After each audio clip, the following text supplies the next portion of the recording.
আমাদের মধ্যে অনেক লোক এমন আছে সারা বছর ধরে 11টি মাস ধরে আল্লাহ বলছেন, ওরে আমার বান্দা বান্দিরা, তোমরা 11 মাসের মধ্যে যে যখন চাও খেতে পারো, কিন্তু মাত্র একটা মাস আমার জন্য তোমার শরীরকে কোরবানি করে দিতে হবে, যে তুমি মেহনত করে ভুকা প্যাসা থেকে ঝুট চুগলখড়ি থেকে বেঁচে থেকে আমার ইবাদত করতে হবে। সেই জিনিসটার নাম হলো রোজা। খুব গ্যাস, কে বলছে কাম করছি, মাকড় কাটছি, ধান কাটছি, ভুট্টা কাটছি, এটা কাটছি, ওটা কাটছি, এইগুলো বাহানা আল্লাহর কাছে চলবে? চলবে না। তো ভাইরা আমার, 4 খুঁটি শেষ। 5 নম্বর খুঁটি হলো হজ। হজ করতে হবে। আমরা জানি সবাই, যাদেরকে আল্লাহ খাওয়া পিয়া পরে অতটা সমর্থ দিয়েছে তাকে হজ করতে হবে। কিন্তু ভাইরা আমার, যদিও আমরা হজ করতে যাচ্ছি, তো 1 বিঘা জমি বিক্রি করার পরে আমরা হজ করতে চলে যাব। জমি বিক্রি খরিদ্দারকে বললাম, বাবারে তুমি 1 মাস 1.5 মাস সবর করো, আমি মক্কা মদিনা দেখে এসে তোমাকে জমিনটা রেজিস্ট্রি করে দেব। জমি বেচা হজ করতে গেছে, আর ওখান থেকে এসে কয়েছে, ভাই আর বেটারা দিতে চাহে না, টাকাটি ঘুরিয়ে নাও, ওর হজ হবে? হবে না। 5টাই খুঁটি শেষ। তো ভাইরা আমার, আল্লাহ বলছেন শোনো, অত সহজ না। আল্লাহ বলছেন ওয়ামান আরাজা আন যিকরি। তো আমরা ধর্ম ইসলামের কথা মানলাম না ছেড়ে দিলাম? ছেড়ে দিলাম। আল্লাহ বলছেন শোনো, তোমাদের মধ্য থেকে যারা ধর্ম ইসলামের কথাকে অমান্য করবে, আমাদের সংবিধানকে মানবে না, আমার কথাকে মানবে না, কোরআনকে মানবে না, নবীর হাদিসকে মানবে না, ফা ইন্না লাহু মাঈশাতান জানকা, আমি তাকে এই দুনিয়াতে অশান্তি করে দেব। কেমন হয়েছে? তার তর্জমা করা হয়েছে তঙ্গি জিন্দেগি, মানে ছোট্ট জিন্দেগি করে দেব। তো এটা প্রশ্ন হতে পারে যে মৌলভী সাহেব, যার পরিবারের মধ্যে একটাও রোজা করে না, ওয়ারি বাড়তে ঢেরি টেক্টার আছে। যারা একটাও রোজা করে না, বাপ বেটা সবাই বাপ, খালি স্ত্রীটি রোজা করছে। এরকম বাড়ি আছে না নাই? তো হইতে পারে এখন তোমার টাকা হয়ে যেতে পারে, কারোরপতি হয়ে যেতে পারো, কিন্তু আল্লাহ বলছেন, মুফাসসিরিন ইকরাম লিখছেন যে তার টাকা হয়ে যেতে পারে, পয়সা হয়ে যেতে পারে, ধন সম্পত্তি হয়ে যাবে, কিন্তু তাদের বাড়িতে শান্তি হবে না, আর আখিরাতের জন্য কোনো পুঁজি বনবে না।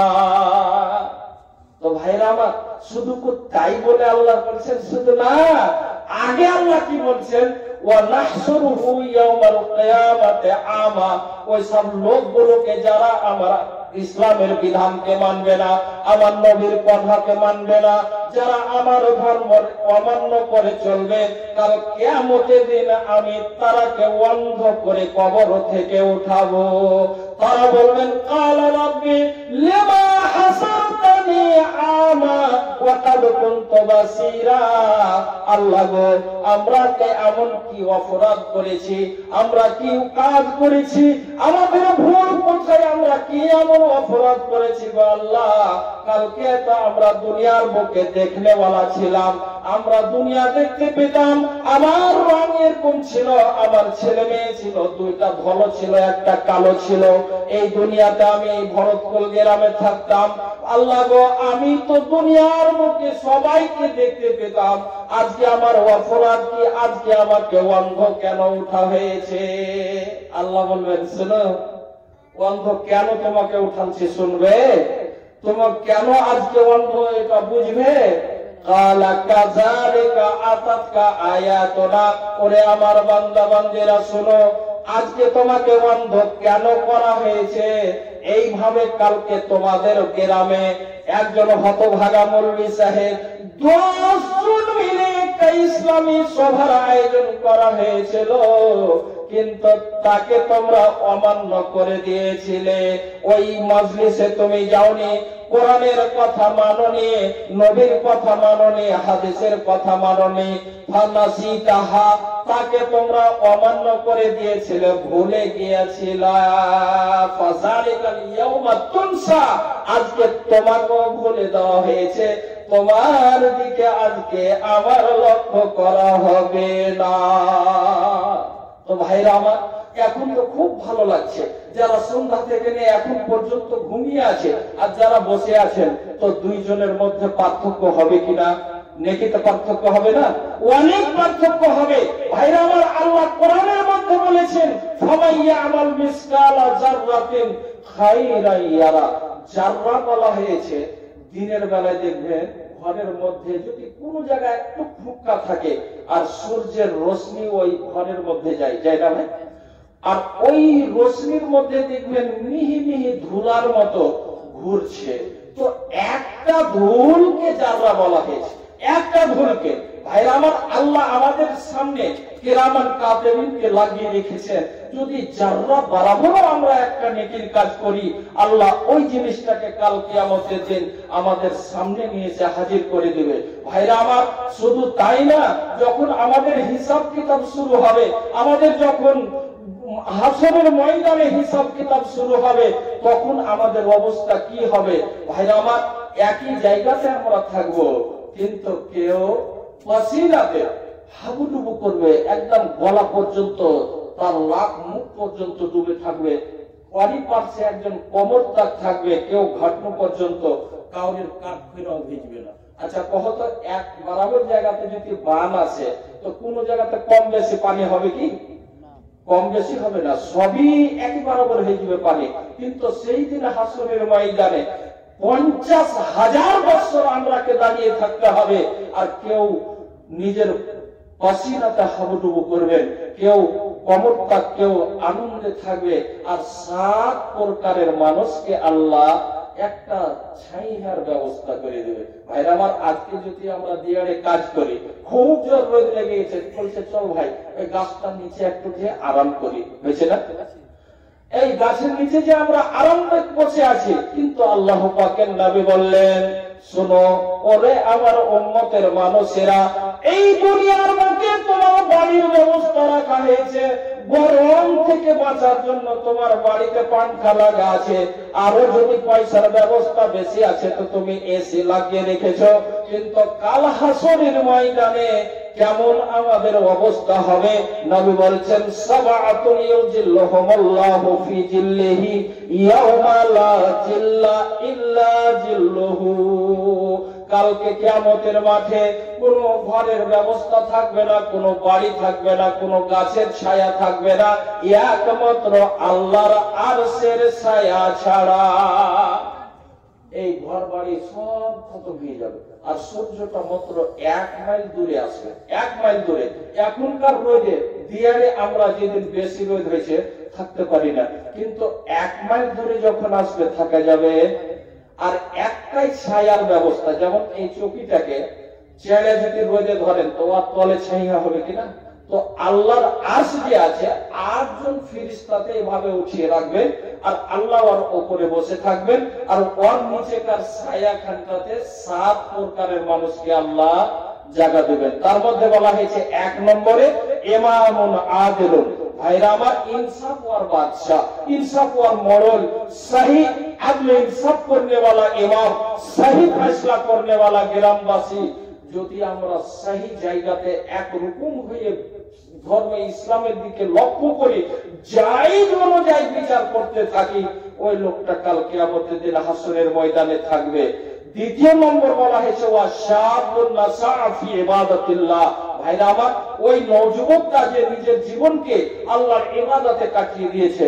এখন যদি বলা যায় যত নওজওয়ান আছে যে ভাইরা তোমার নিজের জীবনটা কিসে কাটাইলেন, এই জন্য সাহেব বলে গেলেন মোবাইলের কথা, আছে না? 24 ঘন্টার মধ্যে 12 ঘন্টাই আমরা মোবাইলকে দিয়ে দিয়েছি না? ঝাড়া ফিরতে বসেও মোবাইল দেখছে, ঝাড়া ফিরতে বসে মোবাইল দেখছে, এটা পাক্কা প্রমাণ। যদি না দেখছে তো আর মোবাইল বাজছে কেনা? এদিকে পরপর করে পিছার দিকে আওয়াজ হয়েছে, আগা দিকে মোবাইলে আওয়াজ হয়েছে, ভাইরা আমার, নওজুবিল্লাহ, আমরা কোথায় যাব আর কি করব? আল্লাহ নবী বললেন, ওরে আমার উম্মতের নওজুবক, শুনে নাও, এই তোমার বাল্যকালটা, এই তোমার যৌবন কালটা, এই তোমার যৌবন কাল এত মূল্যবান জিনিস। যদি তুমি আল্লাহর ইবাদতে কাটিয়ে দিতে পারো তাহলে তোমার জীবনটা ধন্য হয়ে যাবে, নচিত কাল হাসরের ময়দানে তোমার অবস্থা খারাপ হয়ে যাবে। এখন খুব ভালো লাগছে, ভালো লাগছে না? রাত 11টা তক মোবাইল চলছে, 12টা তক মোবাইল চলছে। ভাইরা আমার, মোবাইল দেখতে বলছি না, মানা করছি না, মোবাইল দেখো। এই মোবাইলে যদি বলো যে মা বাপের সেবা না করলে কি সাজা হবে, মোবাইলে দিবে কিনা? তোমাকে শোনাবে কিনা? সব এক থেকে শোনাবে যে তুমি মার সেবা করো। ওকে বলো এই কিতাবটা আমি চাই এক ঝলক পড়বো। এই মোবাইলের মধ্যে এখন 1.5 লক্ষ টাকা দিয়ে যতটি কিতাব পাওয়া যাবে তার থেকে বেশি কিতাবে দিয়েছে। তো মোবাইলটা ভালো না খারাপ? ভালো। আর অতে যদি শুধুই আজার গাজার ডাহিন বাই উপর নিচে সব উলঙ্গ করে দেওয়াকে, তাহলে খারাপ, নচিত ভালো। আরো ভালো, তোমার কোথাও রিশতেদার মারা গেছে, খবর হয়ে গেল, হ্যালো ভাইজান তোমার খালু মারা গেছে, সন্ধ্যার সময় মাটি হবে, ভালো না খারাপ? ভালো। এই মোবাইলে চাইলে তোমাকে ছেঁচড়ে জান্নাতে নিয়ে যাবে, নচিত জাহান্নামে পাঠিয়ে দেবে। হয়তো ভাইরা আমার, শুধু মোবাইলের দিকে সময় দিও না, আর যদিও দিবে তো ভালো কাজে দাও। আর মোবাইল থেকে শিখো নমাজ কিভাবে পড়তে হবে, নমাজে কিভাবে দাঁড়াবো, হাতটা কোথায় বাঁধবো, রুকুতে যে কোন দোয়া পড়বো, সাজদাতে কোন দোয়া পড়বো, সালামটা কিভাবে ফিরবো, হাতটা কোথায় কখন রাখবো, সব তোমাকে মোবাইলে দেখাবে কিনা?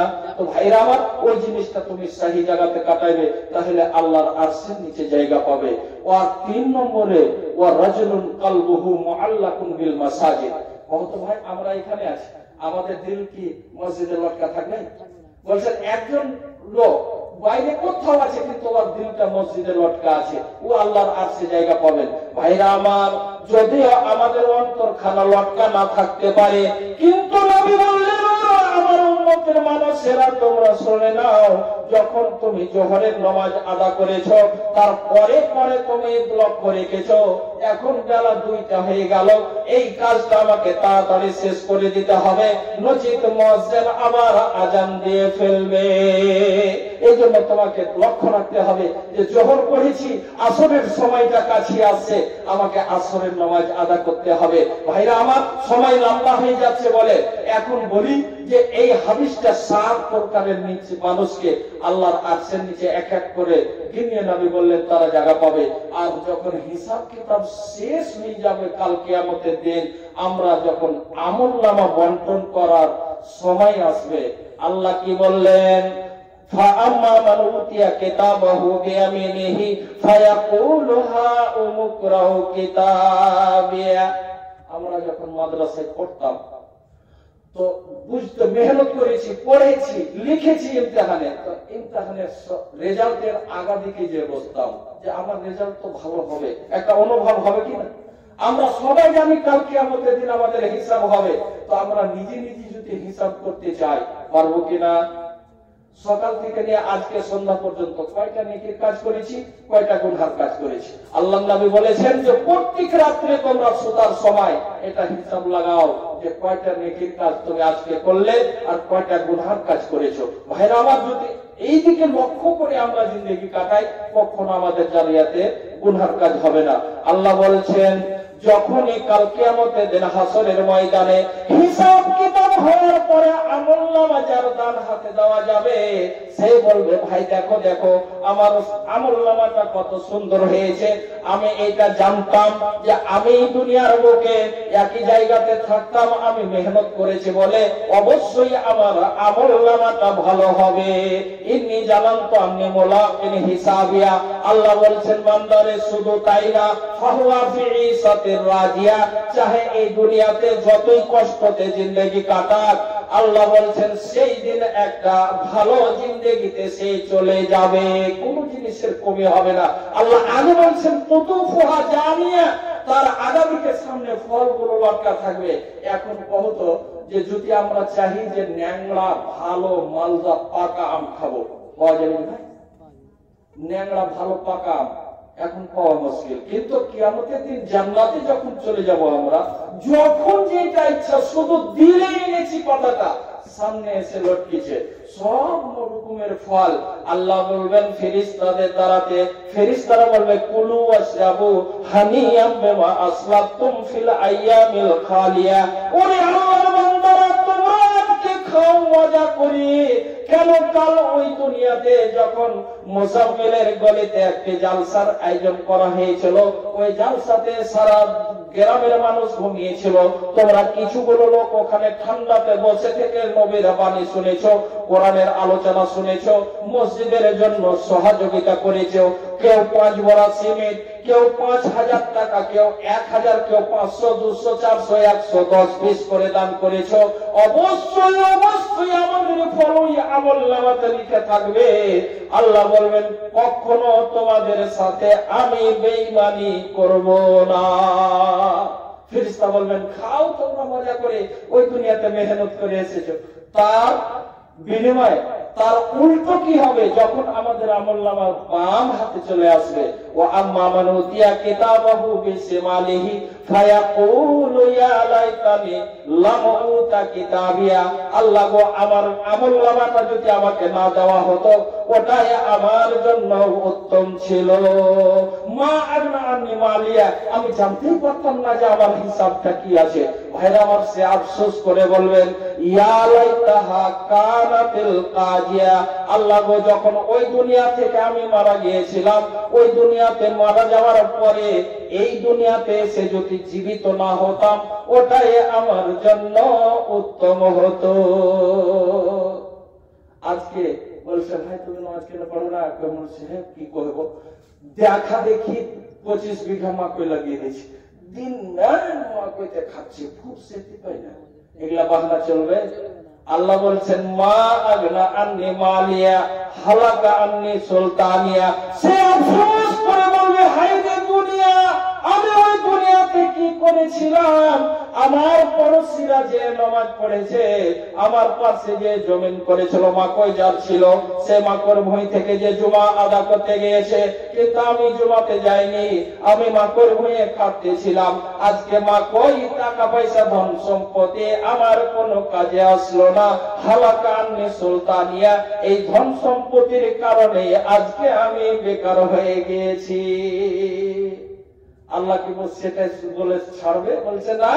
ফেরেশতাকে আল্লাহ বললেন খুযুহু ফাকুল্লু, এই ফেরেশতাকে ধরো আর জিনজির দিয়ে বাঁধো, আর সুম্মাল জাহিমা সাল্লু, এবং তাকে জাহান্নামে নিক্ষেপ করে দেওয়া হয়। সুম্মা ফি সিলসিলাতিন জারউহা 70 জিরাআন ফাসলুকু, আর এমন একটা জিনজির দিয়ে আমাদেরকে বাঁধা হবে যে বলবেন মুলি সাহেব আছাড় পাছাড় করে কাইনা ছিঁড়ে দিয়ে পালিয়ে যাব, ভাঙে নাই। সেই জিনজিরটা কত গজ লম্বা হবে? আল্লাহ বলছেন ৭৭ গজ লম্বা একটা জঞ্জির দিয়ে আমাদেরকে বাঁধা হবে। তো ভাইরা আমার, এবারে হিসাব কিতাব শেষ। জান্নাতীরা জান্নাতে, এটা চার্জ খতম হয়ে গেছে, এটা চার্জ, এটা তো নেই লাগে খতম করা।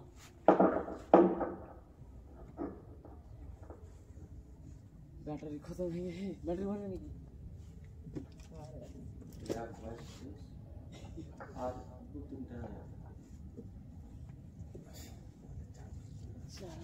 এবারে জান্নাতীরা জান্নাতে, জাহান্নামীরা জাহান্নামে চলে গেল। তো ভাইরা আমার, জান্নাতীরা আর জাহান্নামীরা একই সাথে না ছিল। এবারে জান্নাতীরা জাহান্নামীদেরকে দেখতে পেয়েছেন,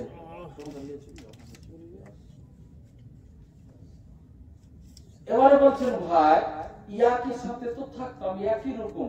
আল্লাহ বলছেন ফি জান্নাতিন ইয়াতাসাআলুনা আনিল মুজরিমিন মা সালাকাকুম ফি সাকার। হে আমার ভাইরা, জান্নাতীরা যখন জান্নাতে চলে যাবে, জাহান্নামীরা জাহান্নামে চলে যাবে, তো জান্নাতীরা জাহান্নামীদেরকে প্রশ্ন করবে ভাই আমরা তো একই ভরতপুর গ্রামে থাকতাম, আজকে তুমি কি এমন কাজ করেছো, তুমি জাহান্নামে কেন? ও বলবেন ভাই কি কাজ করেছি শোনো। কালু লাম নাকু মিনাল মুসাল্লিন, এখন 5 ওয়াক্তের নামাজি, চকে যে দেখবেন মাগরিবের টাইমে খাস করে বেশি আছে না, হাজারো হাজার মানুষ বসে আছে, আজান হয়েছে, চকো মসজিদ নামাজ পড়ছে, ওরা যায়নি। বলবে ভাই একই সাথে তো ছিলাম, কিন্তু যখন আজান হলো তুমি উঠে নামাজ পড়তে গিয়েছো আর আমি বসেই ছিলাম। আগে বলবেন ওয়ালাম ইয়াকুন তাইমুল মিসকিন, আমি কোন ফকির মিসকিনকে খাদ্য দিতাম না, বাড়িতে এসে তো কহে পেঠে দিয়েছি যে কহে দিয়ে যে একটু খানা তৈয়ার হয়নি, ভাই আমার খানা তৈয়ার হয়নি, মিথ্যা কথা বলে ওকে পার করে দিয়েছি। আগে বলবেন ওয়ালাম ইয়াকুন তাইমুল মিসকিন ওয়া কুননা নাখরুজু মাআল খাইজিন, দোকানে যারা গপ করতো তাদের সাথে গপ করতে থেকে যেতাম, নামাজ পড়তে যায়নি।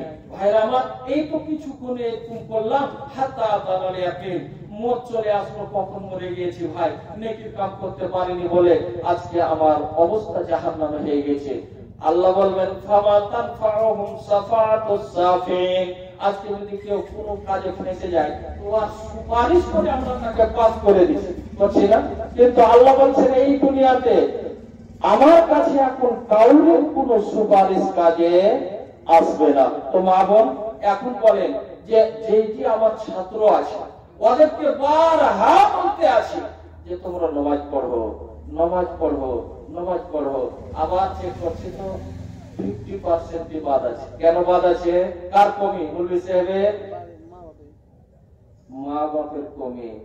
তো ভাইরা আমার মা বাপ যদি লক্ষ্য না করে ছেলে মেয়ে কামিয়াব হতে পারবে কি? কামিয়াব হতে পারবে না। আর ওদের কাজ হলো শুধু এই বাড়ি থেকে ওই বাড়ি, ওই বাড়ি থেকে ওই বাড়ি, ওই বাড়ি থেকে ওই বাড়ি। আর এখন বেশিরভাগ বাঙালের নীতি আমাদের বিহারেও আমাদের দিকে চলে এসেছে কি ভোর হলো আর এই পাক ঘুরেছে কি এটা কত বিড়ি। তো শুধু বিড়ির কথাটা কয়ে আমি ছেড়ে দেবো। এখন তা বলতে পারবে না যে বিড়ির গাদালটা বানাইলে কে। ভাইরা